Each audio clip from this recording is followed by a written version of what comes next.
경찰 예산 관리에 대해서 보겠습니다. 예산의 분류는 특징상 분류, 그리고 성립 과정상의 분류로 나눌 수가 있는데, 특징상 분류는 이제 일반 회계와 특별 회계가 있습니다. 대부분의 예산은 일반 회계로 이루어지고 있죠. 특별 회계라는 것은 경찰병원처럼 경찰병원은 자체적인 그 수입이 있죠. 그렇기 때문에 자기 수입으로 그 예산을 운영하게 된다는 것입니다. 그러한 것들을 이제 특별 회계라고 하는데, 이러한 특정 목적 사업을 운영할 때 특정 세입을 특정 세출에 충당하게 되는 것이죠. 기재부의 직접적인 통제를 받지 않고 설치소관부서가 관리를 하게 되겠습니다. 최근에는 특별회계 적용이 점차 늘어가는 경향입니다. 본예산, 준예산, 추가경정예산, 수정예산 이렇게 했는데, 이것은 성립되는 과정상의 분류가 되겠습니다. 본예산이라는 것은 정상적인 절차를 거쳐서 확정되는 예산을 말하는데, 법률상의 용어는 아니고 추가경정 예산에 대응한 그런 개념으로 사용되고 있습니다. 준예산이라는 것은 회계연도 개시 전까지 예산이 성립되지 않으면은 전년도 예산에 준해서 사용하는 예산이 되겠습니다. 이런 경우가 가끔 있죠. 국회에서 원칙적으로 다음 회계연도 개시 30일 전까지 그 예산을 의결을 해야 되는데, 다음 회계연도가 개시될 때까지 의결이 안 되는 경우가 가끔 있습니다. 그런 경우에는 어쨌든 예산은 집행을 해야 되니까 전년도 예산에 준해서 사용하게 되는 것입니다. 그런 예산을 준예산이라고 하고, 지출 가능 기간은 예산이 그 국회 의결될 때까지겠죠. 쓸 수 있는 부분은 새로운 부분에 대해서는 쓸 수가 없게 되겠죠. 그래서 현상 유지가 가능한 시설 유지 운영, 공무원 보수 등 기본 경비만 쓸 수가 있고, 혹은 법률상으로 지출해야 되는 의무가 있는 경우, 이미 예산으로 승인된 그 사업이 계속되는 경우, 그런 경우에만 쓸 수 있도록 이렇게 규정이 되어 있습니다. 추가 경정 예산이라는 것은 요즘 코로나 때문에 국회에서 계속 추가 경정 예산을 만들고 있죠. 이렇게 국회에서 이미 예산이 성립된 후에 이후에 그 사정 변경으로 인해서 수정하는 예산이 되겠습니다. 수정 예산은 국회에 제출된 이후에 예산이 국회 의결을 거치기 전에 그 전에 어떤 사정 변경이 있어서 수정하는 경우를 말합니다. 어찌됐든 뒤에 수정이란 말이 들어갑니다. 그래서 혼돈을 줄 수가 있는데, 예산이 성립된 후에 하는 것을 추가 경정 예산, 후 추가 되겠습니다. 그리고 성립 전에 수정하는 예산은 수정 예산, 전수가 되겠습니다. 자, 후추 전수는 어떤 유명한 셰프가 있다면 그 후계자에게 자기만의 특별한 후추를 전수를 해줄 수 있겠죠.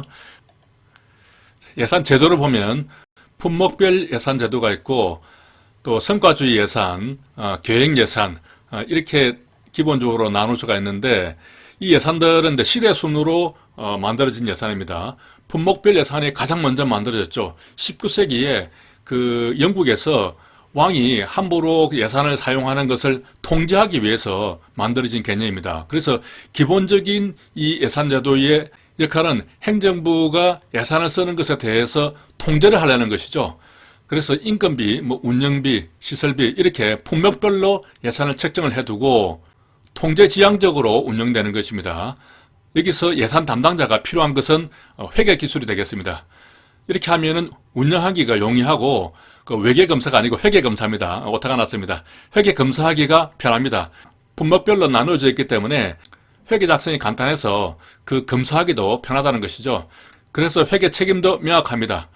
또 쓸 수 있는 품목이 정해져 있기 때문에 행정의 재량 범위가 축소가 되겠죠.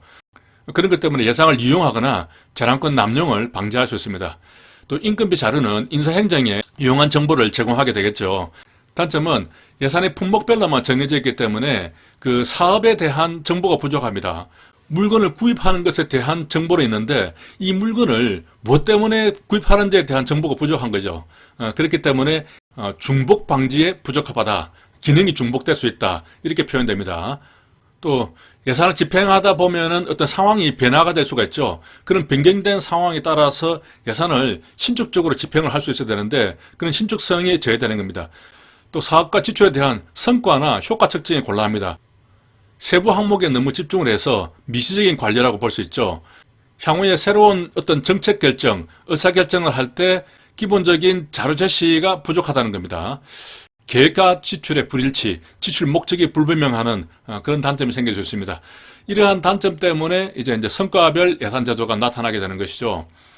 이 성과주의 예산은 1930년도에 미국에서 그 뉴딜 정책을 시행을 하면서 나오게 되는 예산주의인데요.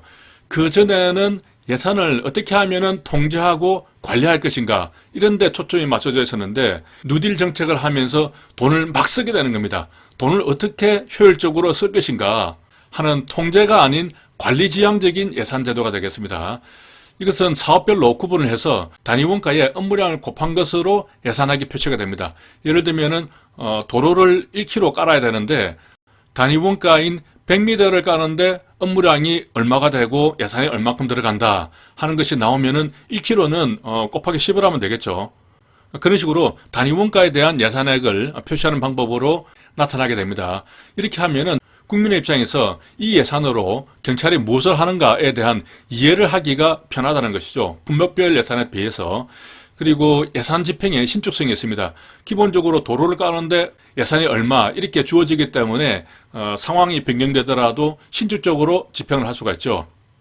품목별 예산의 단점인 그 기능 중복을 회피를 할 수 있고 의사결정을 위한 충분한 자료 제시가 가능합니다. 이런 부분들이 그 품목별 예산의 단점을 극복한 부분이 되는 것이죠. 하지만은 문제는 기본 요소인 단위 원가에 대한 업무 측정 단위 산정이 곤란하다는 겁니다. 이것이 가장 핵심적인 것인데 이 단위 원가에 대해서 예산액을 만들어내는 것이 쉽지가 않다는 것이죠. 그리고 품목별 예산에 비해서 아무래도 그 입법 통제가 곤란하고 회계 책임이 불분명하게 되겠습니다. 인건비 등 경직성 경비나 기본 경비에 대해서는 적용하기가 곤란하다는 겁니다. 어떤 사업 단위로 예산이 주어지기 때문에 그 사업을 함에 있어서 어떤 한 사람이 그 일에 전종하는 것이 아니고 그 일도 조금 하고 다른 일도 하고 이렇게 되면 어떤 사업에 대해서 그 사람의 전종한 부분에 대한 인건비만 별도로 계산해야 되는데 그런 식으로 계산하는 것이 복잡하고 쉽지가 않다는 것이죠. 품목별로 하면은 그냥 그 사람에 대해서 월급 얼마 이렇게 줘버리면 끝이 나는데 이렇게 경직성 경비라든가 기본 경비에 대해서는 성과주의 예산이 좀 불편하다는 것이 되겠죠. 계획 예산은 장기 기본 계획과 또 단기 예산 편성을 유기적으로 연결시킨 겁니다. 장기 계획을 바탕으로 해서 단기 예산을 편성하는 것이죠. 이렇게 하면 의사결정의 일관성, 어떤 정책의 일관성과 합리성을 도모할 수 있다는 장점은 있지만은 장기 계획과 단기 편성을 연계시키는 그런 부분이다 보니까 국민의 입장에서는 이해하기가 좀 어려운 부분이 있습니다. 아까 위에서 성과주의 예산은 국민의 입장에서 이해하기가 용이했죠. 계획 예산은 국민의 입장에서 이해하기 어렵다. 이렇게 볼 수가 있고 또 성과주의 예산에서는 의사결정, 정책 결정을 위한 충분한 자료 조치가 가능한데 품목별에서는 그러한 의사결정을 위한 자료 조치가 부족하다. 이렇게 서로 비교가 되는 것이죠. 자, 연기준 예산, 제로 베이스 버짓 시스템이죠. 말 그대로 제로 베이스에서 다시 검토하는 겁니다. 전년도 예산을 기준으로 해서 예산을 조금씩 늘려가는 것이 일반적인데 그렇게 하다 보면은 계속 조금씩 늘어나게 되죠. 그러한 패단을 시정하기 위해서 매년 사업의 우선순위를 제로 베이스에서 다시 검토를 하고 그 효과성을 원점에서 재검토하는 그런 방식이 되겠습니다. 이렇게 하면 예산을 편성할 때 좀 힘이 들고 시간이 좀 많이 걸리겠지만은 전면적으로 재평가하기 때문에 그 예산을 감축하는 그러한 효과는 있겠죠. 하지만 업무 부담이 과중되고 장기 계획이 위축되고 작은 조직일수록 우선순위에서 밀리기 때문에 불이익을 받을 가능성이 있습니다. 또 그동안 정부가 어떤 사업을 해왔는데 갑자기 제로베이스에서 검토해서 그것을 폐지하거나 축소를 한다든지 그렇게 하기가 사실상 어렵죠. 자본예산은 경상지출과 자본지출로 구분을 해서 경상지출은 경상수입으로 충당을 하고 자본지출은 적자재정과 공채발행으로 수입을 충당케 해서 불균형 예산, 적자예산을 편성하는 겁니다. 이 말이 좀 어려운데 고속도로를 건설한다 그러면 한 몇 년 동안 사업이 이어지기 때문에 그 몇 년 동안은 계속해서 돈만 들어가죠. 그리고 향후 또 몇 년 동안 아주 장기간 동안에 그 효과가 나타납니다. 이런 식으로 처음에는 계속해서 돈이 들어가기 때문에 적자재정과 공채 발행으로 그러한 수입을 충당하게 되는 것입니다. 일몰법은 일몰이라는 것은 해가 지는 것이죠. 일정 기간이 지나면은 사업이 자동적으로 폐기되도록 하는 겁니다. 그러한 것을 법률로 정해둔 것이죠. 이 예산 방식은 일몰법이라는 법률로 정하기 때문에 행정부가 아니라 국회에서 제정을 하게 되겠습니다. 예산의 과정을 보면 정부에서 편성을 해서 국회에서 심의하고 또 정부가 집행을 해서 마지막으로 국회에서 결산을 하게 되겠죠. 이게 순서가 이렇게 보면 간단한데 순서를 심의, 편성, 집행 이렇게 또 섞어두면은 그것도 맞는 말처럼 느껴지거든요. 여기서 심의라는 것은 국회의 심의를 말합니다. 정부가 심의를 해서 편성을 한 다음에 뭐 이렇게 나간다 이렇게 생각하면은 틀리게 됩니다. 그런 내용을 아래에 적어놨죠. 예산의 편성을 보면 중기사업계획서를 먼저 제출하게 됩니다. 경찰청장은 5년 이상의 신규 사업, 또 기재부 장관이 정하는, 행안부 장관이 아니죠, 주요 계속 사업에 대한 중기사업계획서를 기재부 장관에게 제출하게 되겠습니다. 이 중기사업계획서라 하면은 이제 5년 이상의 신규 그리고 계속사업 이 두 가지를 합한 그런 개념이 되겠죠. 이전에 기출문제에 신규 사업은 몇 년 이상이냐 하는 이 5년을 가지고 문제를 만든 적이 있었습니다. 그래서 사업계획서니까 사업이죠. 영어로 하면 4업이 됩니다. 4에서 업이 되면 5가 되죠. 그렇게 해서 5를 기억할 수 있습니다. 이러한 중기사업계획서는 1월 말까지 제출을 해야 되고 그런 부처별로 사업계획서를 쭉 모아서 기재부 장관이 대통령 승인을 받아서 어떤 식으로 예산안을 편성해라 하는 그런 예산안 편성 지침을 내려보내겠죠.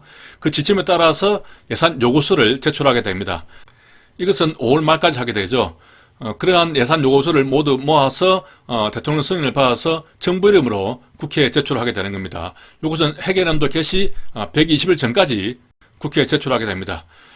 여기 있는 숫자들과 이 순서를 제대로 잘 암기를 해야 됩니다. 이 내용들이 국가재정법에 있는 이 법조문 형식으로 보기가 나오기 때문에 이 법조문들도 이해를 하고 눈에 익혀야 됩니다. 중기사업계획서 제출 매년 1월 31일까지 해당 회계연도부터 5회계연도 이상의 기간 동안의 신규사업 이렇게 기술되어 있죠. 여기는 해당 회계연도부터 5회 이렇게 되어 있고 아래 보면은 다음 연도 이런 식으로 예산을 편성하는 시점에서는 그 다음 연도의 예산을 염두에 두고 있는 것이죠. 그런데 여기서는 이제 해당 회계연도부터 이렇게 나오고 있습니다. 예산 요구서를 보면은 이제 세입 세출 예산, 계속비, 명시이월비, 국고 채무 부담 행위 상당히 어려운 말들이죠. 저도 잘 모르겠습니다. 아무튼 세개 명국을 예산 요구서로 합니다. 따라서 문제의 보기 지문에서 이 괄호 안에 있는 부분을 빼고 단순히 다음 연도에 세개 명국을 작성하여 5월 31일까지 제출해야 한다 이렇게 나오면 이게 무슨 말인지 헷갈릴 수가 있어요. 그래서 이 세개 명국을 예산 요구서를 한다 하는 요 내용까지도 함께 알아둬야 됩니다. 이 내용을 좀 흐름들을 통해서 다시 한번 정리를 해보겠습니다.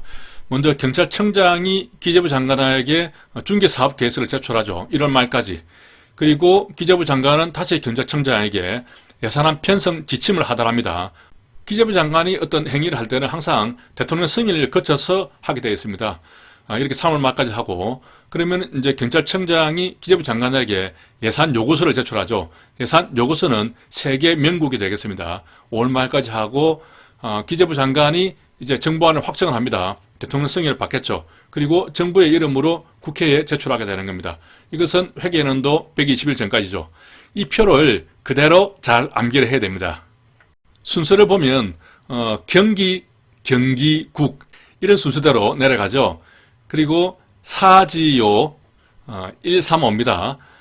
해산물 120일 전까지를 12시로 하겠습니다. 사지요 해산물 12시 전에 여기서 1은 숫자법으로 히읗이 되니까 해라고 바꿀 수 있고 3은 시옷이고 5는 미음이죠. 해산물로 바꾸면은 숫자법으로 135가 됩니다. 제가 바닷가 출신인데 밤에 그 어부들이 바다에서 작업을 해서 아침에 업한장에 해산물이 들어오죠. 그러면은 그런 해산물들은 12시 전에 오전에 가서 사야 싱싱한 것을 살 수가 있습니다. 그런 의미가 되겠습니다. 자, 국회 심의 의결입니다. 이렇게 이제 국회에 예산에 넘어가면 예산결산 특별위원회에서 종합심사를 하게 됩니다. 이 절차도 시험에 나온 적이 있죠. 종합정책 질의를 하고 부처별 심의를 하고 개수 조정을 합니다. 숫자를 조정하겠죠. 예결위 소위원회에서 하고 예결위 전체회의에서 승인이 되면 이후에 본회의 의결로 들어가게 됩니다. 사실상 여기서 예산안은 거의 종결이 되는 것이죠. 절차는 이제 종부, 계승이 되겠습니다. 종부라고 하면 큰 집안의 그 맏며느리를 정부라고 하죠. 집안에서 종부의 역할이 상당히 중요합니다.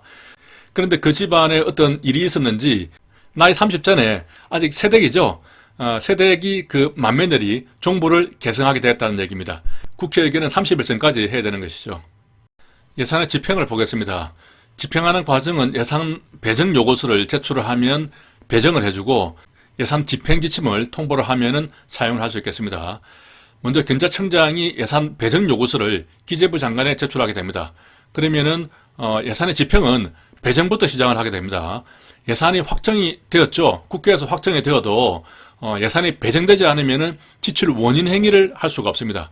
지출 원인 행위라는 것은 돈을 쓰기 전에 어떤 계약 같은 것을 맺는 것을 말하거든요.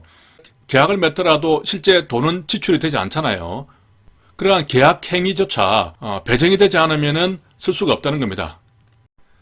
기재부 장관은 예산 배정 요구서에 따라서 분기별로 예산 배정 계획을 대통령 승인 받아서 배정을 하게 됩니다. 이렇게 분기별로 내려오기 때문에 보통 예산이 내려오면은 그 분기에 맞춰서 다 쓰려고 하죠.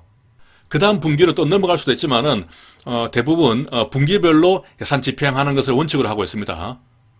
이렇게 예산을 배정을 하고 나면 감사원에다가 어느 부처에 얼마를 배정했다고 통지를 해주게 되어 있습니다. 나중에 결산 때문에 이렇게 하는 것이죠.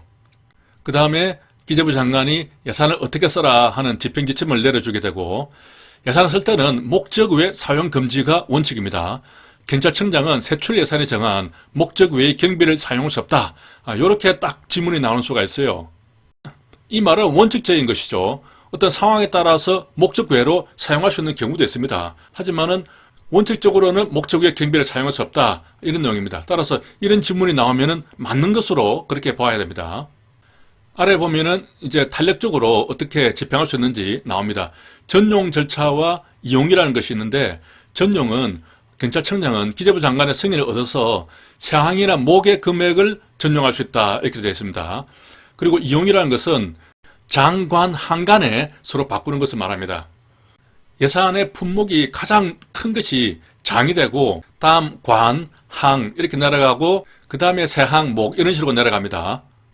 이렇게 세항과 목으로 분류된 그 품목에 대해서는 서로 바꾸는 것을 전용이라 하고 장관항, 좀 더 큰 범위에서 바꾸는 것은 이용이라고 하는데 이러한 전용은 기재부 장관의 승인을 얻거나 혹은 기재부 장관이 미리 이 정도까지는 경찰청장이 알아서 해라 이렇게 유임을 해주면은 그 범위 내에서 자체적으로 전용을 할 수가 있습니다. 하지만 좀 더 범위가 큰 장관항에 대해서는 기본적으로 이용을 할 수가 없습니다. 다만 필수 경비가 부족하다든지 환율이나 유가 변동, 재대책 재원 등 미리 예산으로 국회의 의결을 얻은 때에는 기재부 장관 승인으로 가능하고 법률이 개정돼서 정부조직이 개폐된다든가 이럴 경우에는 예산을 상호 이용하거나 이체가 가능하다는 겁니다. 여기서 암기해야 될 것은 전용이 세항과 목을 바꾸는 것이고 이용이 장관항을 바꾸는 것입니다. 두 문자를 따면 세목, 전용, 장관, 이용이 되겠습니다. 세목이라는 것은 목이죠. 목 전용 어떤 안마개가 있다면 그걸 장관이 이용하는 겁니다. 아래 그림을 한번 먼저 보겠습니다. 지금 세목 전용 안마개를 장관님처럼 생긴 이렇게 좀 머리가 좀 없죠. 이분이 이용을 하고 계십니다. 세목 전용 안마기 장관 이용. 옆에 보면은 예산 편성 절차죠. 사지요 해산물 11시 55분입니다. 12시 전에 다시 위로 올라가서 예산의 결산을 보겠습니다. 중앙관서 결산보고서를 제출합니다. 그러면 국가결산보고서를 기재부 장관이 감사원에 제출하게 되는 것이죠. 4월 10일까지. 감사원에서 결산검사를 해서 다시 기재부 장관에 송부를 하게 되겠습니다. 그 내용을 국회에 제출을 하게 되겠죠. 5월 31일까지. 여기서도 날짜가 나옵니다. 날짜들을 기억을 해야 되고요. 국가재정법을 보겠습니다. 성인지 결산서의 작성이라는 것이 있는데 정부는 여성과 남성이 동등하게 예산의 수혜를 받고 예산의 성차별을 개선하는 방향으로 집행되었는지를 평가하는 것을 성인지 결산서라고 합니다. 이 결산서를 작성해서 보고하도록 되어 있는 것이죠. 중앙관서 결산보고서도 다음 연도 2월 말까지 제출해야 되는 것이죠. 올해 예산을 쓰니까 다음 연도 2월 말까지 제출하는 겁니다. 다 이렇게 다음 연도, 다음 연도, 다음 연도 이렇게 나와 있죠. 이렇게 법 조문도 한 번씩 읽어서 그 눈에 좀 익어야 됩니다. 이 시험 문제는 법 조문을 그대로 가져와서 내기 때문에 그 요약된 것만 보면은 이 법 조문이 좀 낯설게 느껴질 수가 있거든요. 아래 흐름들을 한번 보겠습니다. 경찰청장이 기재부 장관에게 중앙간서 결산보고서를 제출하죠. 2월 말까지입니다. 기재부 장관이 감사원에게 국가결산보고서를 제출합니다. 대통령 승인 받아서 4월 10일까지입니다. 감사원에서 다시 기재부 장관에게 이제 결산보고서를 주게 되겠죠. 5월 20일까지입니다. 5월 20일 날 받자마자 얼마 안 돼가지고 바로 결산보고서를 국회에 제출을 해야 됩니다. 두 문자를 보면 경기 감기국이 되는 것이죠. 아까 예산을 편성할 때는 경기국이었죠. 결산에서는 경기 감기국이 되겠습니다. 그리고 기한을 보면은 이제 2, 4, 5, 5가 되죠. 그래서 2, 4는 숫자법으로 니은이 되니까 이놈 다 5, 다섯도 5가 되죠. 이놈 다 5. 여기 보면은 날짜는 2월 말까지이고 4월 10일까지니까 40일이 걸렸습니다. 또 4월 10일에서 5월 20일이니까 또 40일이 걸렸죠. 이렇게 날짜까지 함께 봐주시기 바랍니다. 자, 경기 감기구에서는 이제 이놈다오 했죠. 아까 이 퉁퉁한 아주머니가 사지어 해산물 12시 전에 가서 이놈다오 이러고 있습니다. 이놈다오. 이 그림 하나로 예산의 편성과 결산이 모두 녹아 있는 것입니다. 관서 운영 경비를 보겠습니다. 국고금 관리법에 있는데 이것은 말 그대로 이제 관서를 운영하는 경비를 일정 부분 떼서 주는 것이죠. 알아서 이 범위에서 간단한 것들은 혹은 일상적으로 쓰는 비용은 지출을 하라. 그런 내용이 되겠습니다. 우리 지구대를 예를 드는 것 같으면은 관서 운영 경비 출납 공무원은 지구대장하고 관리반이 되고 지출과는 격리계장이 됩니다. 격리계장이 돈을 이렇게 떼서 주면은 지구대장과 관리반이 쓰게 되는 것이죠. 경무과장은 재무관이 됩니다. 취급은 관서 운영 경비 출납 공무원이 아니면 지급할 수 없고 항상 금융회사 등에 예치해서 관리해야 됩니다. 지급은 쓸 때는 정부 구매카드를 사용해야 되는데 구매카드를 사용할 수 없는 경우에는 현금으로도 쓸 수는 있긴 있습니다. 관서 운영 경비를 어떻게 쓸 수 있느냐? 운영비, 특수활동비, 안보비, 업추비 이런 경우에는 건당 500만 원 이하로 쓸 수가 있습니다. 그리고 이 경우에는 500만 원 초과해서 쓸 수가 있는 것이죠. 500만 원 이하로 쓸 수 있는 것은 운영비, 운, 특, 안, 업입니다. 운, 특, 안업. 안업이죠. 더 이상 올라가지 않습니다. 그러니까 500만 원 이하로 쓰고 500만 원 초과할 수 있는 경우는 공사, 수정위. 우리가 공사 같은 거 하다 보면은 중간에 그 수정이 많이 되죠. 그래서 애초에 생각했던 그 공사비보다 보통 좀 증가되는 경우가 많습니다. 그래서 500만 원 초과할 때는 공사 수정위. 자, 당의 사업에 직접 소요되는 경비, 또 운영비 중에서 공과금, 유연회 참석비는 500만 원 초과할 수 있다. 특히 공과금이 문제가 될 수 있죠. 겨울 되면 전기료 같은 게 상당히 많이 나오거든요. 특수활동비 중에서는 수사활동에 사용되는 경비, 또 안보비 중에서는 정보활동에 사용되는 경비, 이런 것들은 500만 원 초과해서 쓸 수 있다. 그리고 관서 운영 경비로 쓸 수 있는 경우는 외국에 있는 채권자에게 지급하는 경비, 또 여비가 되겠습니다. 이렇게 1, 2, 3이 관서 운영 경비로 쓸 수가 있는데 500만 원 이하와 500만 원 이상 이렇게 구분되는 것이죠. 반납은 다음 회계연도 1월 20일까지 지출관에게 반납하면 되겠습니다. 여기까지 하겠습니다.